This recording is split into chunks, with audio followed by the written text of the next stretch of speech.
5월 14일 1245 온라인 기도회를 시작합니다. 역경을 이기는 습관. 우리가 항상 예수의 죽음을 몸에 짊어짐은 예수의 생명이 또한 우리 몸에 나타나게 하려 함이라.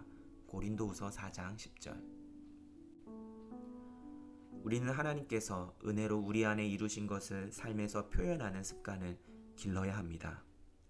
단지 지옥으로부터 구원받기 위해서가 아니라 구원받은 후에 하나님의 아들의 생명을 우리의 죽을 육체를 통해 제대로 드러내기 위해서입니다. 그런데 우리가 주님의 생명을 드러내는지의 여부는 역경을 당해보면 압니다. 하나님의 아들의 그 원천적인 향기를 드러냅니까? 아니면 그분을 떠나 나 자신의 짜증과 신경질과 초조함을 드러냅니까? 역경 가운데 참된 자유함을 누릴 수 있는 유일한 비결은 하나님의 아들의 생명이 우리 안에서 드러나기를 간절히 열망하는 것입니다. 어떠한 역경이 있더라도 주님, 저는 이 일에 주님께 순종하는 것이 기쁨입니다 라고 말해 보십시오.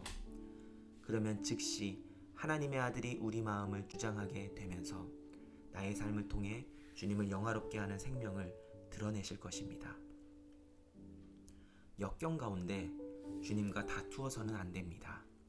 당신이 빛에 순종하는 순간 하나님의 아들이 당신을 통해 빛을 비추실 것입니다. 만일 하나님과 다투면 이는 주의 성령을 근심케 하는 것입니다. 하나님의 아들의 생명이 당신을 통해 드러날 수 있도록 자신을 추스리십시오. 자기 연민에 빠지면 자신을 추스릴 수 없게 됩니다. 우리의 모든 상황들은 하나님의 아들이 얼마나 완벽하고 순결하신지를 드러내는 수단일 뿐입니다. 어떠한 상황에도 하나님이 드러나실 수 있다는 사실은 우리의 가슴을 뛰게 합니다. 역경을 택하는 것과 하나님의 섭리 가운데 역경을 당하는 것은 다릅니다. 만일 하나님께서 역경을 허락하셨다면 그분은 당신 곁에서 충분히 당신을 도우실 것입니다. 어떤 상황에서든지 하나님의 아들의 생명이 드러나도록 자신의 영혼을 추스리십시오. 절대로 기억이나 경험으로 대처하지 말고 언제나 하나님의 말씀이 당신 안에서 살아 움직이게 하십시오.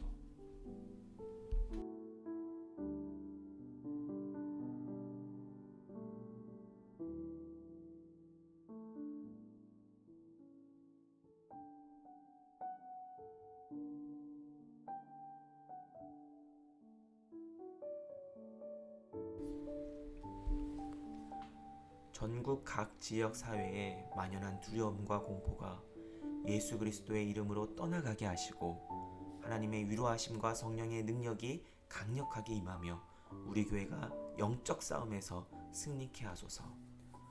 혼란한 시기를 틈타서 교회를 혼란케 하는 악한 자들의 흉계를 막아주시며 오직 주님이 맡기신 사명에 집중하여 승리하는 여명교회가 되게 하소서. 다 같이 기도하시겠습니다.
하나님의 능력으로 성령 충만하게 하여 주시고 영력, 지력, 체력을 주시고 성령 충만과 주님의 마음으로 영혼을 치유하고 살리는 하나님의 마음에 합한 종이 되게 하여 주옵소서. 목사님의 사역이 하나님께 영광 돌리며 승리하는 사역이 되게 하여 주시고 모든 질병들이 깨끗하게 낫는 기적을 행하시사 목사님의 치유와 회복을 통해 하나님의 살아계심과 역사하심을 보게 하옵소서. 다 같이 기도하시겠습니다.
하나님의 택하심의 은총이 감사하고 첫사랑과 첫마음을 회복시키셔서 구원의 기쁨과 소망 가운데 날마다 하나님께 감사하는 신앙의 삶을 살게 하소서. 예배를 회복하며 예배 가운데 인격적인 하나님을 만나게 하시고 온 성도가 하나님을 예배를 가장 우선순위로 두는 은혜를 허락하여 주옵소서. 다 같이 기도하시겠습니다.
기도는 호흡입니다. 여기까지 인도하신 주님께 감사하며 우리의 기도 제목들, 또 감사의 제목들, 또 우리가 중보해야 될 모든 내용들을 함께 합심해서 기도하도록 하겠습니다.